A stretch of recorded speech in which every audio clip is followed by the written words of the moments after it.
नमस्कार, आप देख रहे हैं दूरदर्शन किसान। मैं अदिति शर्मा स्वागत करती हूं आप सभी का कृषि दर्शन की एक नई कड़ी में। हमारे इस कार्यक्रम का उद्देश्य एक ही है, आपको खेती किसानी से जुड़ी हर बात बताना ताकि आप अपनी खेती किसानी को उन्नत बना सके।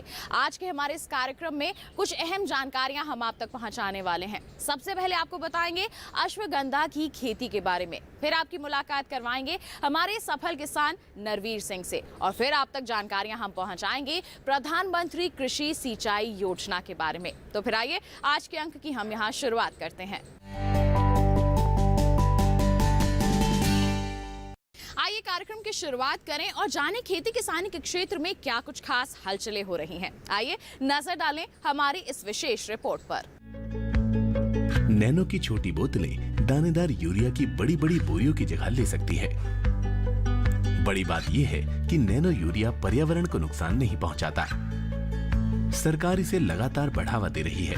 इफ्को की 51वीं वार्षिक आम सभा में भी यही छाया रहा।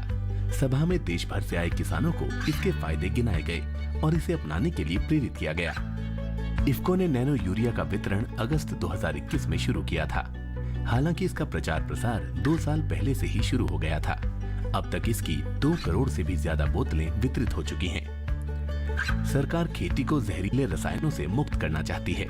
नैनो यूरिया को रसायन मुक्त खेती की पहली कड़ी माना जा रहा है।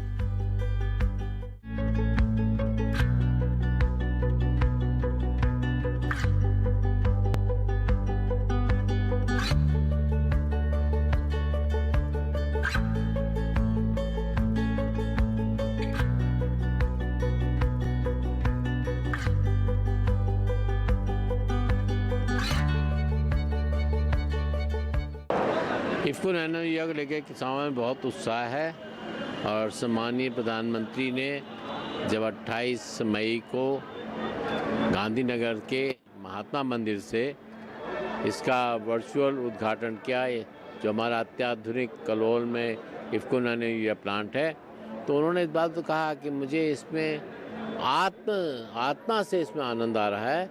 और उन्होंने किसानों को सलाह दी कि आप सोचिए कि आप एक बैग लेके चलते थे, उसके पे आप एक छोटी सी बोतल रख के चल रहे हैं, जिसमें उतनी ही ताकत है जितनी एक बैग यूरिया में है।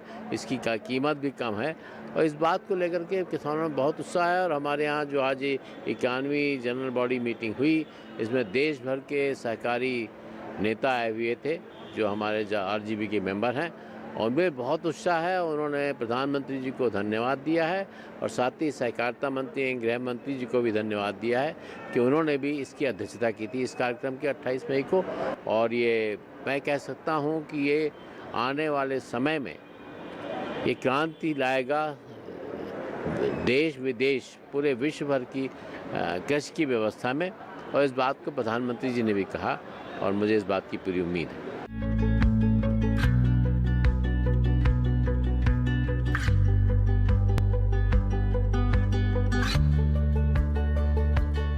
नैनो यूरिया का वितरण हम लोगों ने इस प्रारंभ किया था व्यावसायिक रूप से 1 अगस्त 2021 को, और 1 अगस्त 2021 के पहले इसके व्यापक प्रचार प्रसार को हमने 2 साल पहले से शुरू किया।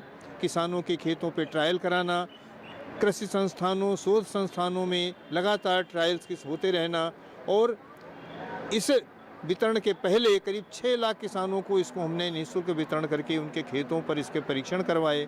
किसानों में अभूतपूर्व सफलता मिली और प्रत्येक किसान इसके उपयोग से खुश है। इसीलिए आप समझ सकते हैं कि 1 अगस्त 2021 को किया जाने वाला ये काम 31 मार्च 2022 तक 2 करोड़ 15 लाख बोतल का वितरण किया गया, और 2 करोड़ 15 लाख बोतल में से अधिकांश बोतल किसानों को वितरित की गई। ये एक अभूतपूर्व काम हुआ है। और इसके वितरण की व्यवस्था में मैं माननीय प्रधानमंत्री जी ने जब इसका लोकार्पण किया, देश को समर्पित किया 28 मई को, उसी दिन आपको ताज्जुब होगा कि करीब 1.5 लाख से ज़्यादा बॉटल ऑनलाइन इसकी बिकी हैं, और उस वितरण व्यवस्था को और बहुत पंख लग गए हैं। अब धीरे धीरे करके हम विभिन्न माध्यमों से, दूरदर्शन के माध्यम से निरंतर हम लोग प्रचार प्रसार कर रहे हैं। व्यापक रूप से प्रचार प्रसार गांव में जाके गोष्ठियों के माध्यम से कर रहे हैं। इसके उपयोग को समझा रहे हैं, इसके उपयोग करने से क्या क्या लाभ होंगे उसके बारे में विस्तार से बताया जा रहा है। इन सभी चीज़ों के लिए व्यापक प्रचार प्रसार किया जा रहा है पूरे देश में और इसके बहुत ही अच्छे परिणाम हमको आगे मिलेंगे। हम उम्मीद करते हैं अगले वित्तीय वर्ष में हमारा वितरण की संख्या जो 2 करोड़ 15 लाख थी वो 8 करोड़ बॉटल की बनेगी और इस 8 करोड़ के बॉटल के वितरण से आप समझ सकते हैं किसान को 1 एकड़ में इसके प्रयोग से 7.8% वृद्धि होती है, प्रदूषण कम होता है, पर्यावरण के लिए बहुत ही अच्छा है, वायु जल भूमि का प्रदूषण कम करता है ये और साथ ही साथ लागत में भी कम है, ले जाने में भी सुगम है, भंडारण में भी आसान है और एक विशेष बात और भी है, इसके डालने से जो उपज पैदा होती है उसकी गुणवत्ता भी श्रेष्ठ है। ऐसा हमने परीक्षण करा के देख लिया है।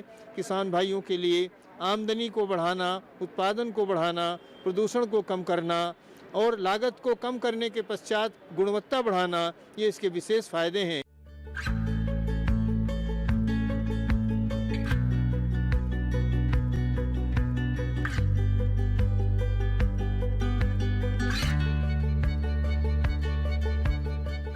अब कार्यक्रम में आइए नजर डालते हैं हमारे पहले सेगमेंट विज्ञान आ सकते हैं कैसे, आइए जानते हैं।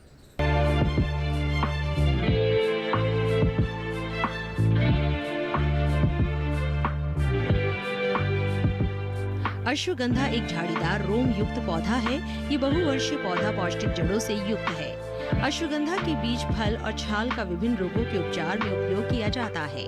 भारत में अश्वगंधा की जड़ों का उत्पादन प्रति वर्ष 1600 टन है, जबकि इसकी जड़ों की मांग 7000 टन प्रति वर्ष है। इसकी खेती के लिए अच्छे जल निकास वाली बलुई दोमट अथवा हल्की लाल मृदा जिसका पीएच मान 7.5 से 8 हो, व्यावसायिक खेती के लिए उपयुक्त होती है। ये पछेती खरीफ फसल है। पौधों के अच्छे विकास के लिए 20 से 35 डिग्री तापमान, 500 से 750 मिलीमीटर वार्षिक वर्षा होना आवश्यक है। पौधे की बढ़वार के समय शुष्क मौसम एवं मृदा में प्रचुर नमी का होना आवश्यक होता है। अश्वगंधा की खेती किसान भाइयों के लिए बेहद उपयोगी होती है। इसकी खेती के विषय में केंद्रीय औषधीय एवं सगंध पौधा संस्थान में शोध और प्रशिक्षण होते रहते हैं। अश्वगंधा मध्यम लंबाई वाला बहुवर्षीय पौधा है। इसका तना शाखाओं युक्त, सीधा और रोमिल होता है। इसकी जड़ें लंबी और अंडाकार होती है। इसके फूल छोटे हरे या पीले रंग के होते हैं। फल 6 मिलीमीटर चौड़े, गोलाकार, चिकने और लाल रंग के होते हैं। फलों के अंदर काफी संख्या में बीज होते हैं। सूखे क्षेत्रों के लिए पौष्टिकता और रहितता नामक प्रजातियां उपयुक्त पाई गई है। अच्छी फसल के लिए जमीन में अच्छी नमी और मौसम शुष्क होना चाहिए। फसल सिंचित और असिंचित दोनों दशाओं में ली जा सकती है। कुछ शोधों के अनुसार इसकी खेती लवणीय पानी में भी की जा सकती है। 1 हेक्टेयर में अश्वगंधा पर लगभग 10,000 तक का खर्च आता है, जबकि लगभग 5 क्विंटल जड़ों और बीज का वर्तमान विक्रय मूल्य लगभग 78,750 रुपए है। इसलिए शुद्ध लाभ 68,000 रुपए प्रति हेक्टेयर प्राप्त हो जाता है। किसान भाई अगर उन्नत प्रजातियों का चुनाव करें तो उन्हें लाभ भी अधिक होगा। तो ये था हमारा सेगमेंट विज्ञान और किसान। इसी के साथ बता दें आपको कार्यक्रम में वक्त हो चला है एक छोटे से ब्रेक का। आप कहीं मत जाइए, हम जल्द ही हाजिर होंगे। बने रहिए दूरदर्शन किसान पर, देखते रहिए हमारा कार्यक्रम कृषि दर्शन।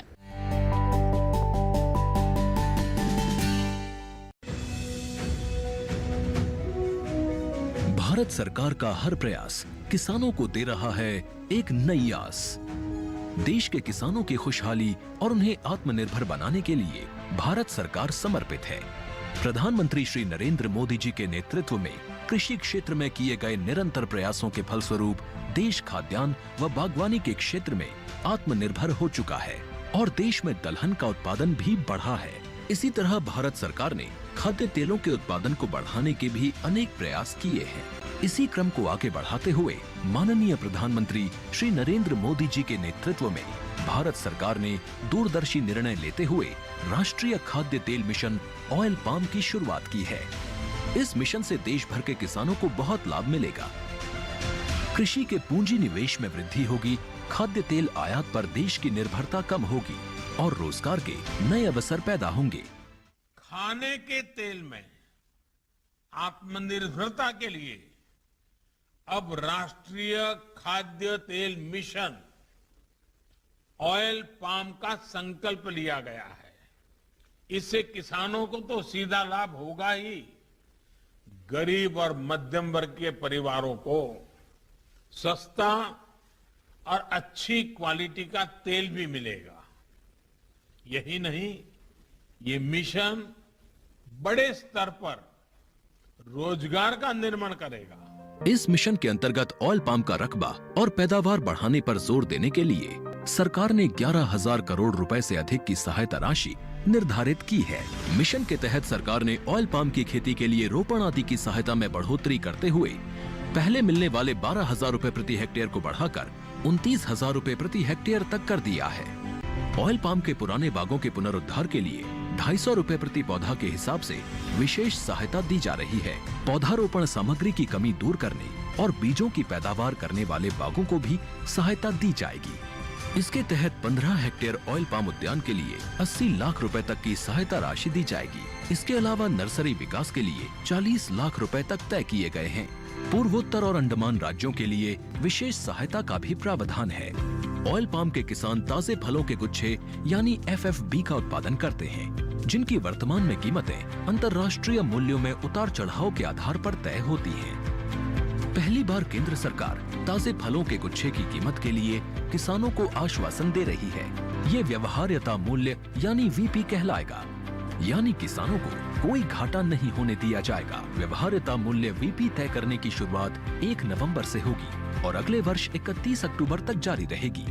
इसे ऑयल पाम वर्ष कहा जाएगा। इस योजना के तहत वर्ष 2025-26 तक ऑयल पाम का रकबा 6.5 लाख हेक्टेयर सृजित करने और कच्चे ऑयल पाम की पैदावार वर्ष 2025-26 तक 11.20 लाख टन पहुंचाने का लक्ष्य निर्धारित किया गया है। सरकार के इस महत्वपूर्ण निर्णय से देश में ऑयल पाम की खेती करने वाले किसानों में विश्वास पैदा होगा और वे खेती का रकबा बढ़ाएंगे। इस तरह पाम ऑयल का उत्पादन भी बढ़ेगा, जिससे किसानों की आय बढ़ेगी और ग्रामीण अर्थव्यवस्था भी सुदृढ़ होगी।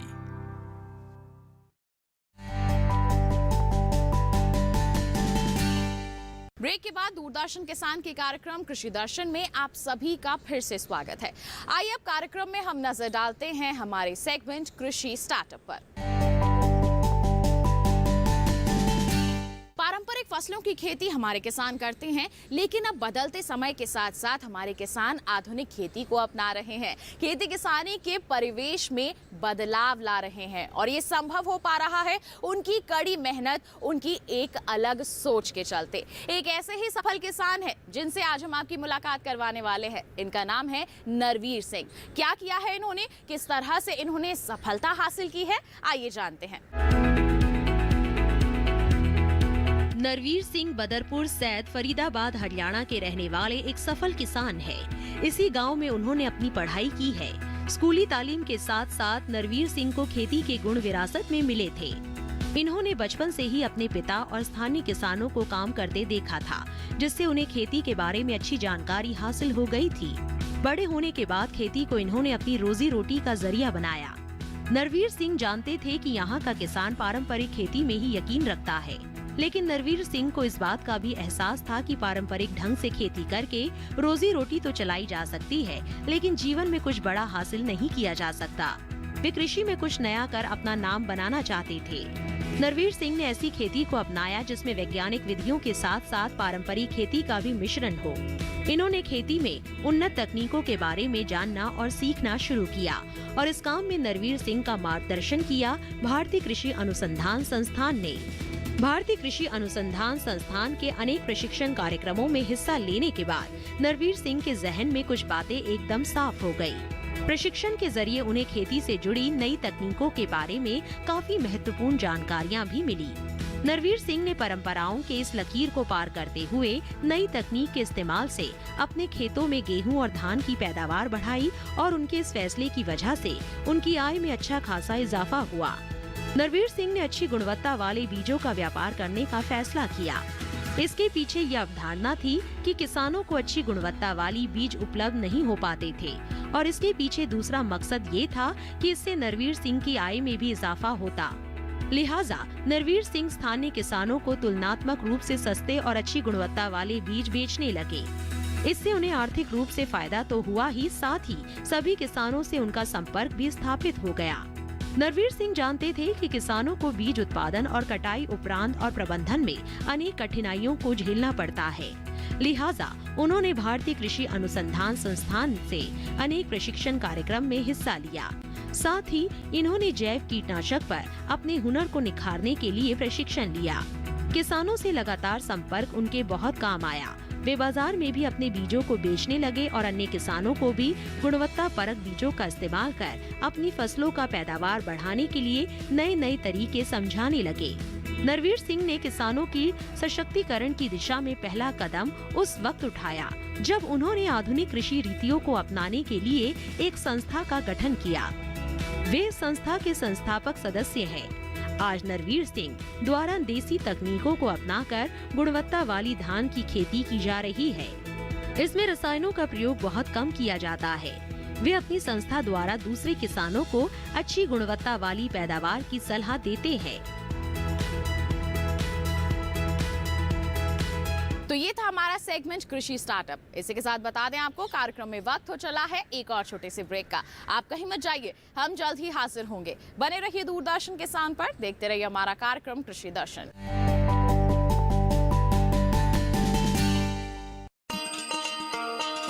किसान भाइयों गांठ बांध लो, गांठ बांध लो, बात बहुत है काम की, समृद्धि के पैगाम की। मिट्टी के मिजाज को समझो, मिट्टी के हर राज को समझो, मिट्टी की तुम जांच कराओ, मुफ्त सॉइल हेल्थ कार्ड ले जाओ। कभी मुनासिब बीज लगाओ, सही किस्म की खाद ले आओ, जितनी जरूरी उतनी डालो, सही मात्रा खुद पहचानो, इसको अपना मंत्र बना लो, मिट्टी की सेहत को जानो। बात बहुत है काम की, कम लागत अधिक वरदान की। किसान भाइयों गांठ बांध लो, आज ही मिट्टी की जांच कराएं, राज्य सरकार के कृषि अधिकारी से संपर्क करें और मुफ्त में सॉइल हेल्थ कार्ड पाएं। कृषि और किसान कल्याण मंत्रालय द्वारा किसान हित में जारी। ब्रेक के बाद दूरदर्शन किसान के कार्यक्रम कृषि दर्शन में आप सभी का फिर से स्वागत है। अब कार्यक्रम में वक्त हो चला है नजर डालने का हमारे सेगमेंट फार्मिंग इंडिया पर। हम सभी जानते हैं कि जल के बिना हम जीवन की कल्पना नहीं कर सकते। ऐसा ही हाल हमारी खेती का भी है। खेती में जल की महत्ता बहुत ही ज्यादा है। ऐसे में जरूरी है कि हम जल का संरक्षण करें और साथ ही साथ सही तरीके से उसका इस्तेमाल करें। और इसी दिशा में हमारी सरकार ने भी एक अहम कदम उठाया है, जिसका नाम है प्रधानमंत्री कृषि सिंचाई योजना। ये योजना क्या है, किस तरह से पानी का सही तरह से प्रबंधन हम इसके जरिए कर सकते हैं, संरक्षण और सही इस्तेमाल कैसे कर सकते हैं, आइए जानते हैं।